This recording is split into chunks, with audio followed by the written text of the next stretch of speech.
자, 오늘 말씀의 제목은 두 증인 2강째입니다. 요한계시록 11장 1절에서 6절까지입니다.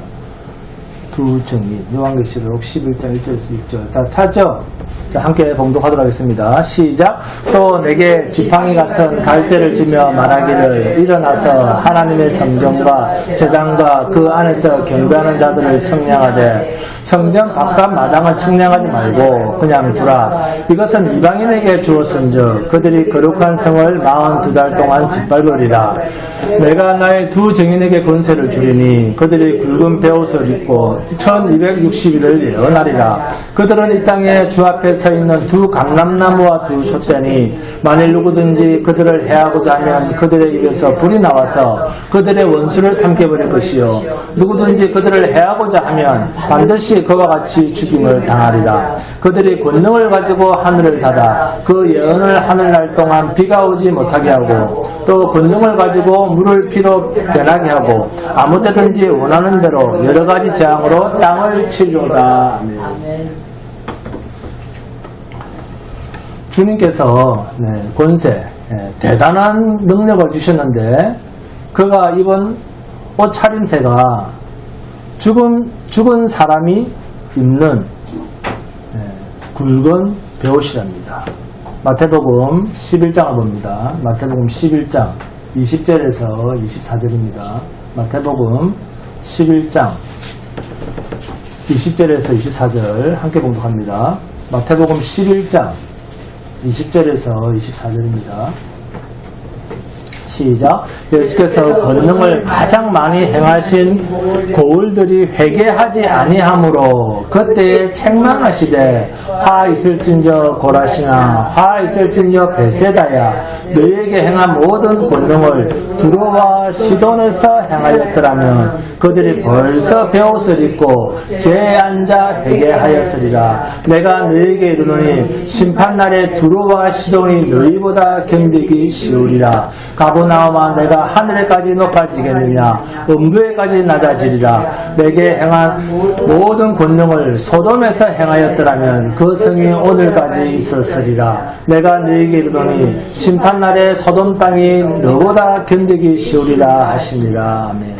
만약 예수님께서 두로와 시돈에서 권능을 행하였더라면 두로와 시돈 사람들은 무엇을 입었을 것이다? 베옷을 입고 어디에 앉아서 제에 앉아 회개하였으리라. 그러면 굵은 베옷을 입힌 것은 무엇을 보여주는 삶이겠습니까? 제에 앉아 회개하는 모습을 보여주는 삶입니다.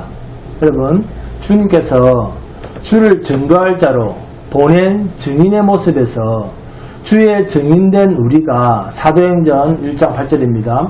오직 성령이 너희에게 마시면 너희가 권능을 받고 예루살렘과 온 유대와 사마리아와 땅끝까지 이르러 내 증인이 되리라 하시니라. 아멘. 이렇게 주님의 증인이 된 우리가 권세를 얻어서 증인된 사도행전식으로 말한다면 성령의 권능이 우리에게 입혀졌다는 말인데 성령 받은 자가 굵은 베옷을 입고 제에 앉아서 무엇을 한다고요? 회개하는 모습이 무엇을 증거하는 증인의 모습이라고요? 주를 증거하는 증인의 모습이랍니다. 성령을 받은 사람이 게다가 권능까지 받은 사람이 방언을 하고 병도 고치고 죽은 자도 살리고 귀신도 쫓아내고 뭔가 파워가 넘치는 그런 모습이 나타나야지 어떻게 해서 죽은 자처럼 옷을 입고 사람들이 볼 땐 죽을 죄를 지은 자처럼 굵은 베옷을 입고 제에 앉아서 무릎을 꿇고 죽을 죄를 지었습니다 하면서 쩔쩔매면서 빌고 있어야 되느냐 그 말입니다.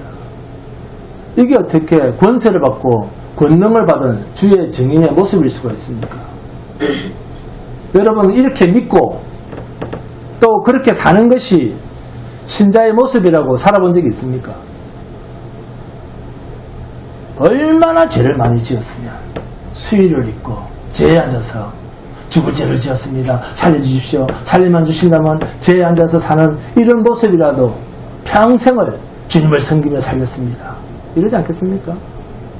여러분 이렇게 사는 자를 성령의 권능을 받은 사람이라고 생각해 보신 적이라도 있습니까?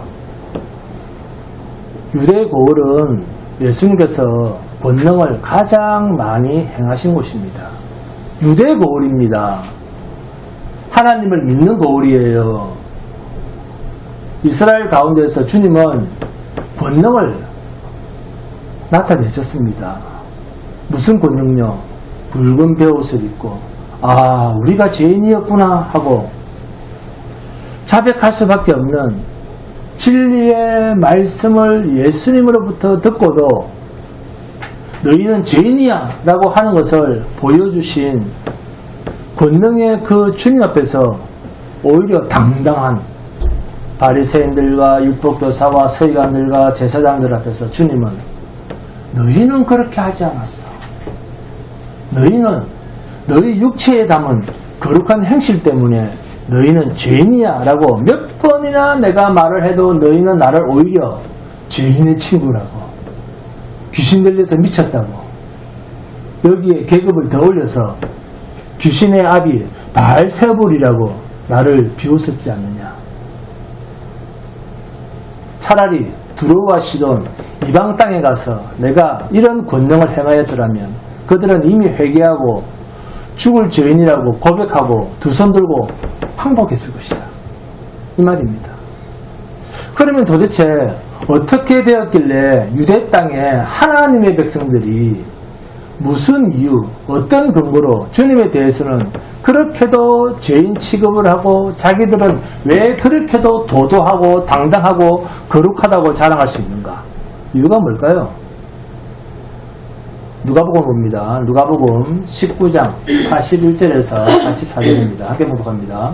누가복음 19장 굵은 베옷을 입고 회개를 해야 할 사람들이 어떻게 그렇게 당당할 수 있었을까요? 누가복음 19장 41절부터 44절입니다.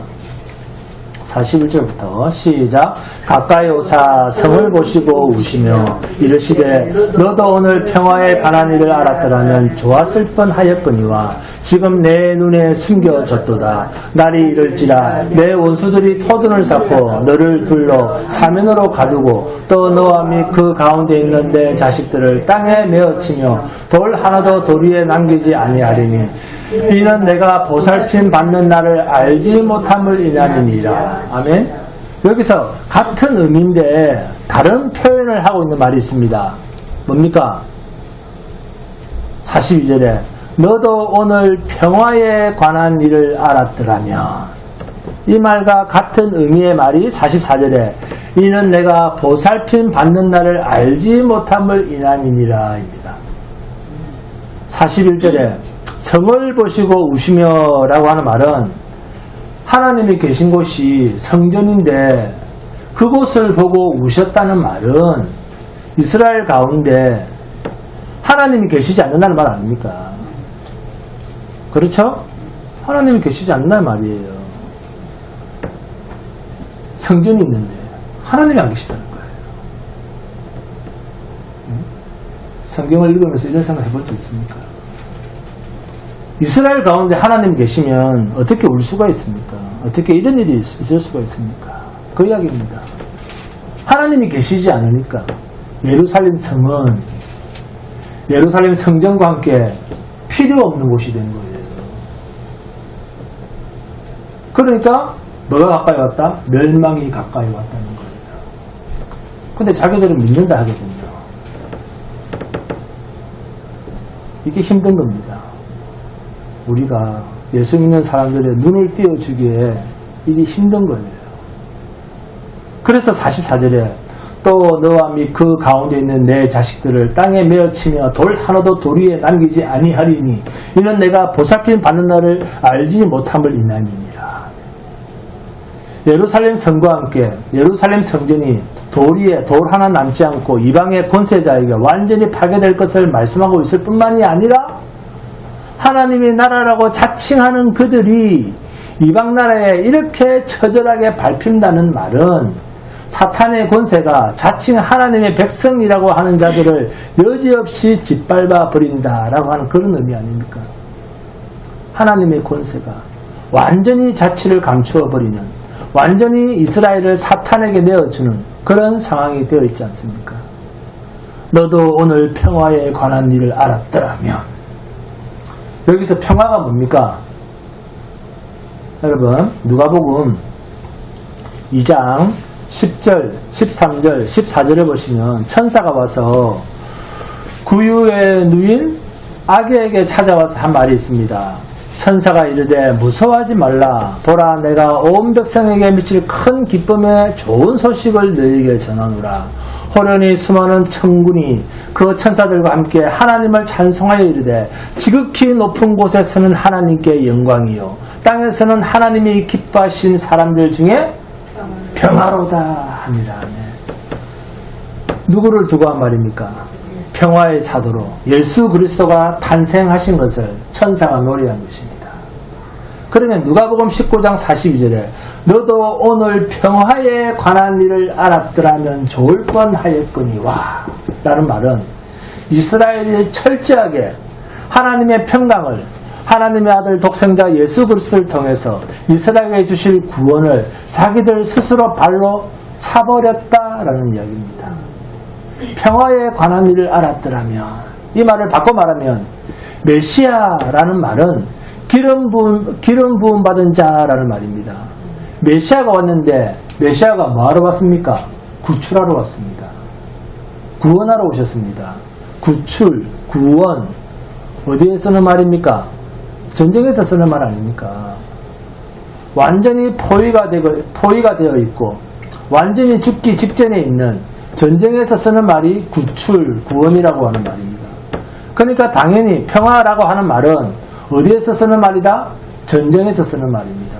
사탄에게 잡혀서 죽게 된 자기 백성을 구출하러 왔다는 뜻입니다. 평화에 관한 일, 그와 같은 형편의 노인자를 구출하러 왔는데 들은 채 만채 그들은 무시했다 그 말입니다. 누가복음 19장 44절에 이는 내가 보살핌 받는 날을 알지 못함을 인함이니라. 내가 너를 구원해 내겠다고 하는데 메시아인 나를 너희는 우습게 여겼다는 거예요. 불러내는 날을, 내게 주어진 시간을 너희가 허비했다는 것입니다. 이것은 결국 왜 이스라엘은 메시아로 보지 않았는가 하는 것입니다. 왜? 자기들의 거룩한 행실을 육신에 담고 하나님 앞에서 기어코 인정받아 보겠다고 하는 바리새인과 서기관과 율법교사와 제사장들 입장에서는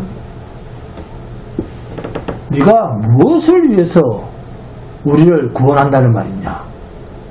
내가 하나님을 위해서 이렇게 헌신하고 있는데 무엇으로부터 나를 구원해낸다는 말이냐?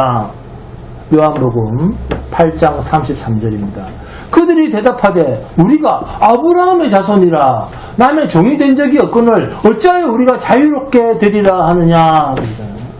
그러니까 예수님께서 34절에서 예수께서 대답하시되 진실로 진실로 너희에게 이르노니 죄를 범하는 자마다 죄의 종이라. 그러니까 바리새인들이 39절에서 뭐라고 합니까?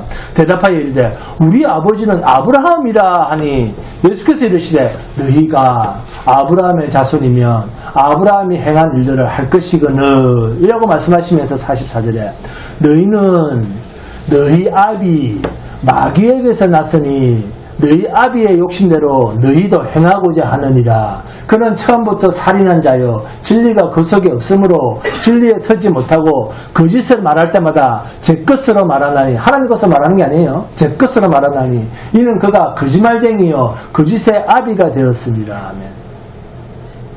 진리를 듣지 않는 너희 아버지는 뭐다? 마귀다. 근데 그들은 우리는 하나님을 믿는데 그러거든요. 근데 예수님은 너희 아버지는 마귀인데 그럽니다. 너희 애비는 아브라함이 아니고 마귀야, 마귀. 그래서 사탄의 종이라고 했다. 왜? 그랬더니 화가 난 유대인들, 바리새인들이 뭐라고 받아칩니까? 48절에서 유대인들의 대답하여 이르되 우리가 너를 사마리아 사람이라 또는 귀신이 들렸다 하는 말이 옳지 아니하냐? 예수님 보러 귀신이 들렸다 그럽니다. 그러면서 메시아를 거부합니다. 그러니까 여러분, 율법을 잘 지켰다라고 자만하는 유대인들이 예수님이 하신 요한복음 8장 34절 말씀. 예수께서 대답하시되 진실로 진실로 너희에게 이르노니 죄를 범하는 자마다 죄의 종이라. 그러면 여러분, 죄를 짓는다는 게 뭘까요? 율법을 행해서 거룩하게 되겠다라고 하는 것이 죄의 종이라는 뜻입니다. 로마서 3장 28절입니다. 그러므로 사람이 어렵다 하심을 얻는 것은 율법의 행위에 있지 않고 믿음으로 되는 줄 우리가 인정하노라. 아멘. 그러나 율법을 지키는 자는 율법에 매이느니라. 여러분, 바리새인들은 무엇을 기준으로 예수님을 귀신 들렸다 또는 마귀라고 뭐라 붙였을까요? 그렇죠. 자기들의 육체에 담은 종교적 행실입니다. 사람이 왜 죽습니까? 사람이 왜 죽어요? 그렇습니다. 늙어서 죽는 게 아니에요. 병들어서 죽어요. 그 말 하면 안 됩니다. 교회 다니는 사람이. 자기 죄 때문에 죽습니다. 죽은 자는 아무것도 할 수 없습니다. 그러나 한 가지 하는 일이 있죠. 죽은 자가 하는 일이 있습니다. 뭡니까? 한 가지 증명할 것이 있습니다.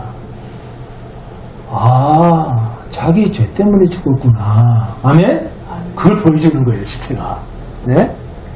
그러니까 성도에게 있는 주님을 증거하는 자료는 나는 죄 때문에 죽을 수밖에 없는 존재야. 그 죄 때문에 나는 죽었어 하는 걸 보여주는 거예요. 응?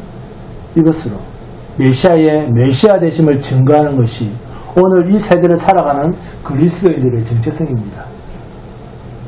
나는 예수가 아니면 아무 소망이 없습니다. 라는 마음으로 살아가는, 하나님께서 증인의 옷으로 입혀주신 옷이 죽은 사람에게 입혀주는 수의를 입고 살아가는 성도의 삶입니다. 성도가 세상을 살아가는 유일한 소명은 십자가에서 내 죄 때문에 돌아가신, 그래서 나를 죄로부터 구출해 주신 예수를 증거해내는 삶이 내가 이 땅에 사는 유일한 소명, 증인의 삶입니다. 예수가 십자가에서 내 죄 때문에 죽으셨다는 것을 증거해내는 옷은 나는 죄로 인해서 죽었다라고 하는 것을 증거하는 수의를 입고 살아가는 것입니다. 굵은 베옷을 입고 정말로 죽어야 할 자요, 거룩을 담을 수 없는 부정한 자라고 하는 그 정체성으로 나는 부정합니다. 이스라엘에서 죽은 시체는 뭡니까? 이스라엘에서 죽은 시체는 그 자체로 부정한 것입니다. 그런데 어떻게 거룩과 결부를 시킵니까? 나는 부정하고요, 주님만 거룩하십니다. 이런 고백을 해야죠. 이게 성도된 자가 이 세상에서 나그네로 살면서 세상을 향해 증거해내는 존재 방식입니다. 나는 부정하고요, 주님만 거룩하십니다. 그래서 내게 주님만 의가 되심을 믿습니다. 이게 믿음입니다. 로마서 3장 봅니다. 로마서 3장 19절에서 29절 함께 보도록 합니다. 로마서 3장 19절에서 28절입니다. 로마서 3장 19절에서 28절 다 찾습니까? 시작. 우리가 알거니와 무릇 율법이 말하는 바는 율법 아래에 있는 자들에게 말하는 것이니 이는 모든 입을 막고 온 세상으로 하나님의 심판 아래에 있게 하려 함이라. 네? 내가 준 법은 피조물 인간이 따라할 수 있는 법이 아니야. 20절입니다. 시작. 그러므로 율법의 행위로 그 앞에 어렵다 하심을 얻을 육체가 없나니 율법으로는 죄를 깨달음이니라. 이제는 율법에 하나님의 한 의가 나타났으니 율법과 선지자들에게 증거를 받은 것이라. 곧 예수 그리스도를 믿음으로 말미암아 모든 믿는 자에게 미치는 하나님의 의인이 차별이 없느니라. 모든 사람이 죄를 범하였음에 하나님의 영광에 이르지 못하더니 그리스도 예수 안에 있는 성령으로 말미암아 하나님의 은혜로 값없이 어렵다 하심을 얻은 자 되었느니라. 이 예수를 하나님이 그의 피로서 믿음으로 말미암은 화목제물로 세우셨으니 이는 하나님께서 길이 참으시는 중에 전에 지은 죄를 간과하심으로 자기의 의로우심을 나타내려 하심이니 곧 이때에 자기의 의로우심을 나타내사 자기도 의로우시며 또한 예수 믿는 자를 어렵다 하려 하심이라. 그런즉 자랑할 때가 어디냐? 있을 수가 없느니라. 무슨 법으로냐? 행위로냐? 아니라 오직 믿음의 법으로니라. 그러므로 사람이 어렵다 하심을 얻는 것은 율법의 행위에 있지 않고 믿음으로 되는 줄 우리가 인정하노라 하면 행위가 아니랍니다. 그럼 뭡니까?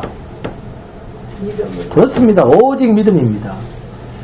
예수가 아니면 안 된다는 것을 성도는 세계 만방에 나타내며 사는 거예요. 나는 예수가 아니면 안 됩니다. 이 두 증인이 본문 4절입니다. 그들은 이 땅에 주 앞에 서 있는 두 감람나무와 두 촛대니, 이 말이 스가랴서 4장 2절, 3절, 14절에서 나옵니다. 그러니까 궁극적으로는 두 감람나무, 두 촛대, 두 증인이라고 하는 말은 먼저 스가랴서에 있는 이야기는 그 당시로는 이스라엘의 총독 스룹바벨과 제사장 여호수아 이 둘을 가리키는 말입니다. 그런데 이들은 왕과 제사장의 그림자로서 나중에는 만왕의 왕이신 예수 그리스도 그리고 마지막 대제사장이신 예수 그리스도를 나타내는 그림자로서 스가랴 선지자를 통해서 하나님께서 예언하게 하신 것입니다. 결국 이 이야기는 성전이 되시는 주님을 우리에게 미리 보여주시는 사건으로서의 스가랴서입니다. 그렇다면 총독 스룹바벨과 여호수아 제사장이 고토로 돌아와서 하나님의 성전을 먼저 짓는데 그 성전은 결국 누굽니까? 예수 그리스도를 증거해 내는데 이때 스가랴서 4장 6절에 무슨 말이 있는가 하면 그가 내게 대답하여 이르되 여호와께서 스룹바벨에게 하신 말씀이 이러하니라. 만군의 여호와께서 말씀하시되 이는 힘으로 되지 아니하며 능력으로 되지 아니하고 오직 뭐로? 오직 나의 영으로 됐느니라 합니다. 영으로 됐느니라. 중요한 말입니다. 그러니까 하나님의 성전이 서는 일은 인간의 노력으로 완성되는 일이 아니라 하나님의 성령으로 완성된다. 아멘. 그래서 예수님이 오심을 만왕의 왕이시고 만주의 주가 되시고 영원한 대제사장이 되신 분인데 그분이 결국 무엇으로 오셨다? 성령으로 잉태되셨다. 성령의 인도하심을 받았다. 그러니까 스가랴서 4장 6절이 이는 힘으로 되지 아니하며 능력으로 되지 아니하고 오직 나의 영으로 되느니라. 예수 그리스도가 교회입니다. 그러니까 두 감람나무와 두 촛대는 이들에 의해서 세워진 교회를 두고 한 말입니다. 그래서 주의 몸된 교회는 무엇만 증거한다? 네? 주님이 피로 세우신 교회는 그렇습니다. 주님만 증거하는 증인입니다. 봉사하는 게 교회의 주된 목적이 아니에요. 봉사는 봉사단체들 많이 있습니다. 네? 아시겠습니까? 그런 게 교회의 주 목적이 아니에요. 주님만 증거하는 증인이다. 주님만 증거하는 것이 교회의 유일무이한 사명인 거예요. 이게 안 되면 교회가 아닌 거예요.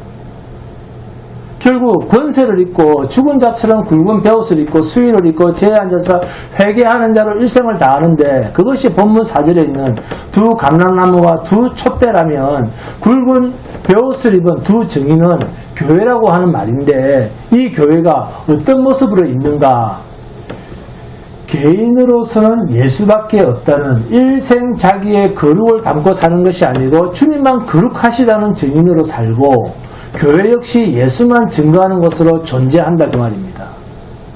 여러분 마태복음 22장 39절에 둘째도 그와 같으니 내 이웃을 내 자신같이 사랑하라 하셨으니 말 나오죠? 둘째도 그와 같으니 내 이웃을 내 자신같이 사랑하라 하셨으니 너 자신처럼 내 이웃을 사랑하라. 내 이웃을 내 자신같이 사랑하라. 무슨 뜻입니까? 이렇게 사랑할 수 있습니까? 인간은 절대로 사랑할 수 없는 존재야 라는 말을 거꾸로 담아서 하라 라는 말로 이렇게 표현하시는 거예요. 근데 이런 말만 들으면 대든다니까 한다고. 응? 인간은 내 이웃을 내 자신같이 사랑할 수 없다.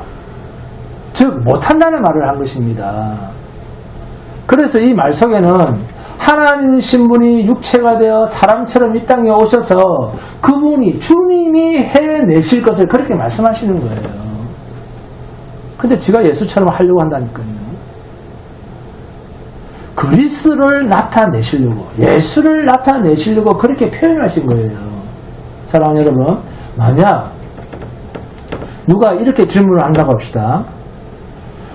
목사님이 믿는 하나님은 어떤 하나님입니까? 우리 윤권사님이 믿는 하나님은 어떤 하나님입니까? 한번 설명을 해보세요. 자, 그럴 때 저는 어떻게 대답을 할 것 같습니까? 예, 제가 믿는 하나님은요, 절대로 종교적 행위는 할 수 없다 하는 것을 가르쳐 주신 하나님입니다. 나는 성경에서 하라 하는 것도 할 수 없는 사람이고요, 하지 마라 하는 것도 할 수 없는 정말로 부정한 사람입니다. 나는 죄덩어리야, 너는 죄덩어리야 라고 하는 것을 가르쳐 주신 그런 하나님이시거든요. 저는 그렇게 말합니다. 여러분, 여러분이 믿는 하나님은 어떤 하나님입니까? 돈 나와라 뚝딱 하면 뚝딱뚝딱 나오는 도깨비 방망이 하나님입니까? 여러분을 하나님을 믿기 전보다 더 거룩하게 살고 사람들 앞에 더 인정받고 잘 살아야 된다, 그렇게 가르쳐주신 하나님입니까? 그런 하나님은 제가 믿는 하나님과는 전혀 다른 하나님입니다. 여러분이 예수 믿기 전보다도 육신 생활이나 여러분의 삶이 예수 믿기 전보다도 훨씬 낫다, 나아졌다 라고 하는, 사람들이 인정해 줄 수 있는 그러한 사람으로 살아갈 수 있게 해주시는 그런 하나님이라면 제가 믿는 하나님과는 전혀 다른 하나님입니다. 여러분, 십자가 사건은 우리 육신에 하나님께서는 절대로 거룩을 담지 않는다, 이게 말세에 내 남종과 여종에게 무엇을? 진리를 담겠다. 그래서 내 안에 오신 분을 뭐라고 했다? 진리의 영이라고 했다. 그러니까 하나님의 거룩, 진리는 어디에 담겠다? 새 생명에 담겠다는 것입니다. 우리의 새 생명에. 육체는 절대로 담지 않는다, 하나님의 진리는. 구약에 이스라엘 백성이 보여준 것은 신약의 그림자입니다. 예수를 믿는다. 입으로 하는 게 아닙니다. 삶으로 하는 것입니다. 진리로 하는 것입니다. 예수 믿는다는 것은 뭐냐? 굵은 벽, 수의를 입고 이 세상에서 죽어야 할 자로 존재하고 있는 것 뿐입니다. 나는 죽어야 할 자입니다. 그러면 당연히 무엇 때문에 죽는다? 자기 죄 때문에 죽는다.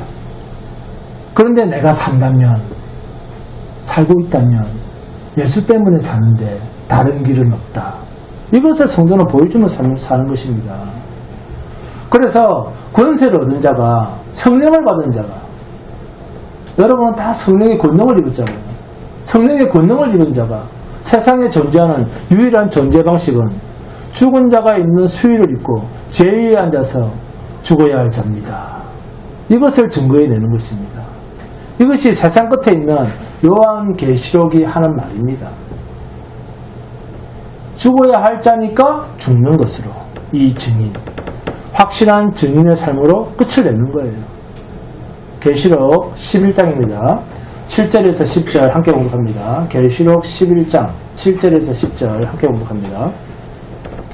시작. 그들이 그 정원을 마칠 때 무적행으로부터 올라오는 짐승이 그들과 더불어 전쟁을 일으켜 그들을 이기고 그들을 죽일 터인즉 그들의 시체가 큰 성길에 있으리니 그 성은 영적으로 하면 소돔이라고도 하고 애굽이라고도 하니 곧 그들의 주께서 십자가에 못 박히신 곳이라. 백성들과 족속과 방언과 나라 중에서 사람들이 그 시절을 사흘 반 동안을 보며 무덤에 장사하지 못하게 하려다. 이 두 선지자가 땅에 사는 자들을 괴롭게 한 거로 땅에 사는 자들이 그들의 죽음을 즐거워하고 기뻐하여 서로 예물을 보내리라 하더라. 아멘. 하나님의 권능을 입고 증인의 삶을 살다가 죽임당한 자들의 시체를 왜 이들이 이렇게 방치해 놓고 저들은 또 그것이 좋아서 죽습니까? 왜? 이 두 선지자 곧 십자가 예수를 몸체로 증거해 내는 자들로 인해서 자신들이 괴롭힘을 당했다는 거예요. 우리는 거룩하지 않습니다. 라고 한 것이 괴롭힘이 된다면 그들은 어떤 신분들이겠습니까? 나는 거룩하지 않습니다. 나는 거룩하지 못한 자입니다. 나는 죽을 것밖에 없는 자입니다. 라고 해버리면 어떤 자들이 이런 말을 들으면 가장 괴로워하겠습니까? 네? 네? 그렇습니다. 네? 그렇습니다. 네? 하나님을 믿는다고 하면서 율법을 지키고 거룩한 행실을 한다고 하는 그런 자들이 가장 싫어할 것 아닙니까? 예수님을 죽인 자들이 왜 죽였다고 합니까? 자기들은 거룩하게 사는데 너는 거룩하게 사는 게 아니고 너 예비는 마귀야. 너는 귀신이 들려서 자기들의 거룩한 행실이 사실은 위선이고 가식인데 마음과 생각 속은 이리가 꿈틀꿈틀거리는데 겉으로는 거룩한 행실을 가지면서 그것이 옳은 양. 네, 권사님. 사람들 앞에서 증거해내고 자랑하던 자들이 누구로부터 소금침을 당했습니까? 예수를 믿는데 거룩한 행실은 아니다 라고 하는 자들로부터 종교 행위를 담지 않는 자들로부터 저들은 환멸을 느끼고 불신자 세계에서 볼 때도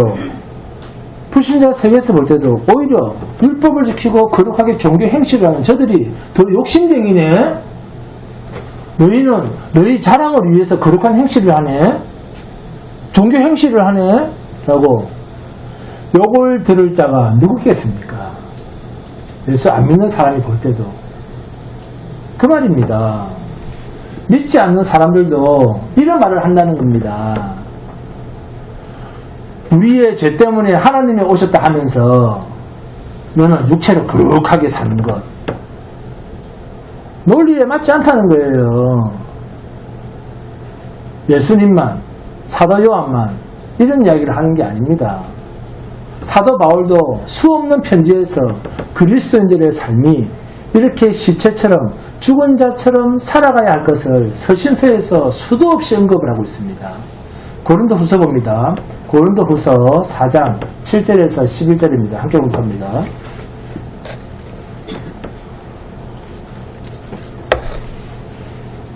고린도후서 4장 7절에서 11절. 신자로 산다는 것이 예수님의 증인으로 산다는 것이 어떤 삶인지 바울 사도가 자신의 삶으로 간증을 하고 있습니다. 7절부터 시작. 우리가 이 보배를 질그릇에 가졌으니 이는 심히 큰 능력은 하나님께 있고 우리에게 있지 아니함을 알게 하려 합니다.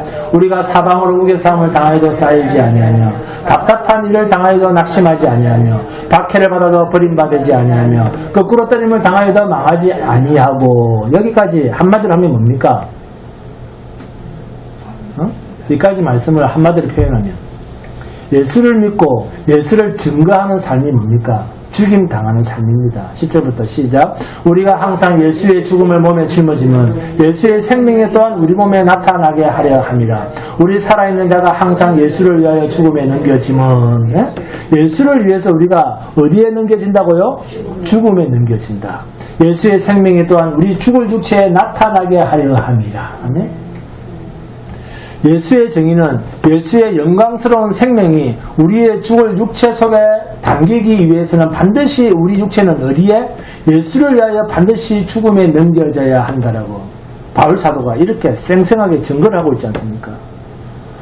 사도행전을 기록한 누가도 이런 기록을 하고 있지 않습니까? 사도행전 1장 8절에 오직 성령이 너희에게 임하시면 너희가 권능을 받고 예루살렘과 온 유대와 사마리아와 땅 끝까지 이르러 내 증인이 되리라 하시니라. 아멘. 너희가 권능을 받고 어떤 권능입니까? 증인이 된다는 거예요. 증인이 뭡니까? 예수를 위해서 죽는 자, 순교자라는 말입니다. 성령의 권능을 받았는데 죽는 거예요. 그런데 누구를 위해서 죽는다? 예수를 위해서 죽는 그 삶을 사는 자라는 겁니다. 이것을 증인이라고 합니다. 그런데 이것은 내가 사는 것이 아니라 내 증인이 되리라 하십니다. 성령이 우리에게 임하시면 우리를 예수를 위해서 죽는 자로 쓰시겠다는 겁니다. 그래서 본문 5절에 만일 누구든지 그들을 해하고자 하면 그들의 입에서 불이 나와서 그들의 원수를 삼켜버릴 것이요 누구든지 그들을 해하고자 하면 반드시 그와 같이 죽임을 당하리라 하면 우리 입에서 불이 나온답니까? 아닙니다. 하나님의 진리의 말씀을 가지고 그들을 심판하신다 그 말입니다. 그러니까 하나님의 진리의 말씀, 예수 그리스도 십자가의 말씀을 증거하는 것은 십자가를 증거하는 그 자리가 세상의 심판을 결정하는 증인이 된다는 것입니다. 증인이라고 하는 말은 어디서 쓰는 말입니까? 재판정에서 쓰는 용어 아닙니까? 그러니까 하나님께서 세상을 심판하실 때 무엇을 기준으로 하시는가 하면 예수를 전한 것이 심판의 기준이 된다는 것입니다. 본문 6절입니다.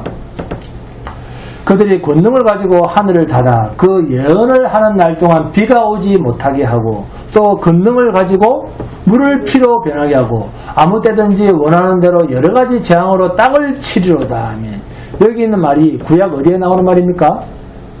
네? 어디? 그리고 어디? 구약에 출애굽기 그리고 열왕기서에 나오는 말 아닙니까? 비가 오지 않는다라고 하는 말은 열왕기사에서 엘리야 선지자에게 있었던 일이고, 그죠? 물이 변하여 피가 된다는 말은 출애굽기에 모세에게 있었던 일이고, 이런 이야기를 하면서 증인은 모세와 엘리야 선지자, 구약에서 가장 으뜸이 되는 선지자들의 역할과 똑같이 수행하는 자를 이 땅에 피로 사신 교회 곧 증인들의 사역이다 그 말입니다. 그러면 그 모세를 통해서 나타내신 물이 피가 되게 하신 것이나 이스라엘 땅에 기근이 들게 하는 것은 전부 무엇과 관련이 있다? 하나님의 구원 사역과 관련이 있는 일이라는 것입니다. 구원을 받아들일 수 없는 자에게는 하나님의 영원한 심판이요. 그 구원을 받아들인 자에게는 그 모든 재앙은 뭐다? 하나님을 향하여 손을 드는 구원에 참여하는 은혜의 신호가 되었다는 것입니다. 이것이 증인에게 주어진 사역입니다. 그런데 우리는 지금까지 나를 위해서만 살아가고 있습니다. 그래서 주여 이 시간 나를 위해서 산 것을 돌아보게 하시고 주님을 위해서 살도록 필요한 그 능력을 내게 부어 주시옵소서. 이게 성령 충만을 구하는 기도입니다. 주여 성령이 내 이성을 밟아서 육을 따라 살지 않고 나의 스펙과 내 자랑을 위해서 살지 않고 주를 증거하며 주를 자랑하는 데 필요한 것들로 나를 채워주시옵소서라고 기도해야 하는 것입니다. 그래서 로마서 14장 7절과 8절은 이렇게 말씀합니다. 우리 중에 누구든지 자기를 위하여 사는 자가 없고 여러분도 그렇죠? 뜨끔하십니까? 자기를 위하여 죽는 자도 없도다. 성도가 가진 이런 거룩한 스펙이 있습니다. 우리 중에 누구든지 자기를 위하여 사는 자가 없고 자기를 위하여 죽는 자도 없도다. 우리가 살아도 주를 위하여 살고 죽어도 주를 위하여 죽나니 그러므로 사나 죽으나 우리가 주의 것이로다. 내 자신과 함께 내가 가진 모든 것이 주의 것인데도 불구하고 여전히 내 것이냐 어리석은 고집으로 자기의 유익을 위하여 쓰고 자기의 유익을 위하여 살아가는 자가 있다고 하면 그는 주의 정체성이 없는 자다. 이렇게 보고 해결을 해야 됩니다. 나를 위해서 살았던 자에게 주님이 손길을 뻗쳐서 나를 그곳에서 건져냈다는 것은 이제는 나를 위해서 사는 자가 아니고 주를 위해서 사는 자로 쓰시기 위해서 나를 빼냈다는 것입니다. 이것이 구원이라고 하는 말입니다. 그래서 내 소유로 생각했던 모든 것이 주의 것으로 바뀌어진 신분이 성도입니다. 제건 없습니다. 왜? 나는 죽었으니까. 난 죽은 자도 몇 개 있습니까? 신자는 주를 위해서 살아가는 에너지를 가진 자입니다. 권세를 가진 자입니다. 우리의 삶에서 십자가 복음이 드러나고 주님만 자랑되어지는 삶을 근거로 해서 주님은 마지막 때에 심판자로 오셔서 세상을 심판하시겠다. 자기의 거룩함도 심판의 대상으로 삼겠답니다. 그래? 네가 그렇게 거룩해? 한번 심판해보자. 오직 주님만 거룩하다고 증거해낸 우리를 통해서 자기 몸에 거룩을 담고 살아가는 자들까지 하나님은 심판의 대상으로 삼겠답니다. 계시록 11장 11절입니다. 3일 반 후에 그렇게 부끄러움을 당한 후에 죽임 당한 후 3일 반 후에 3일 반 후에 하니까 길게 느껴집니까? 짧게 느껴집니까? 짧게 느껴지잖아요. 3일 반이라니까. 응? 그래서 1260이라면 길게 느껴지잖아요. 똑같은 말인데.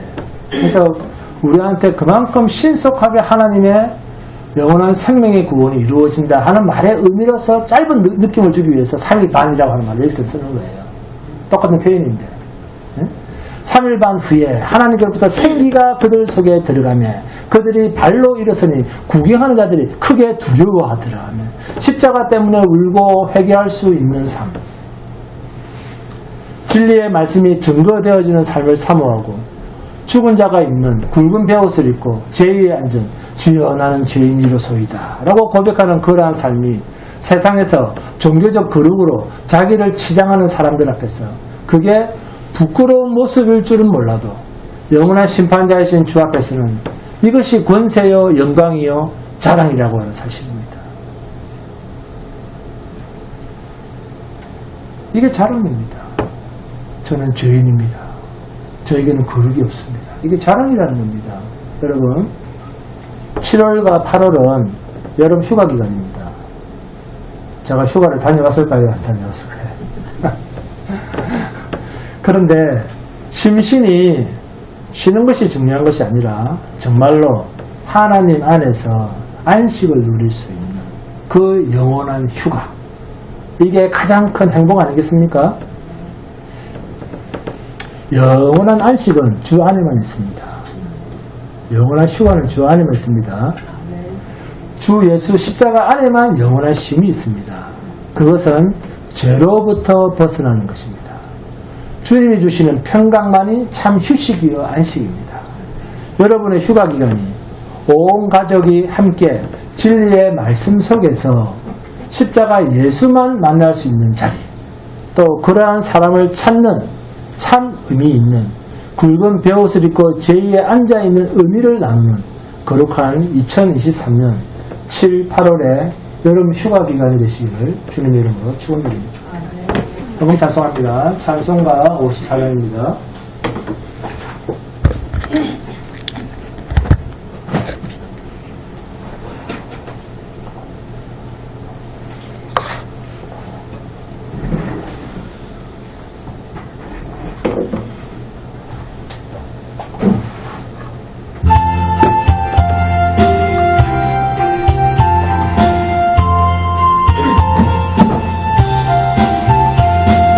주여 복을 구하오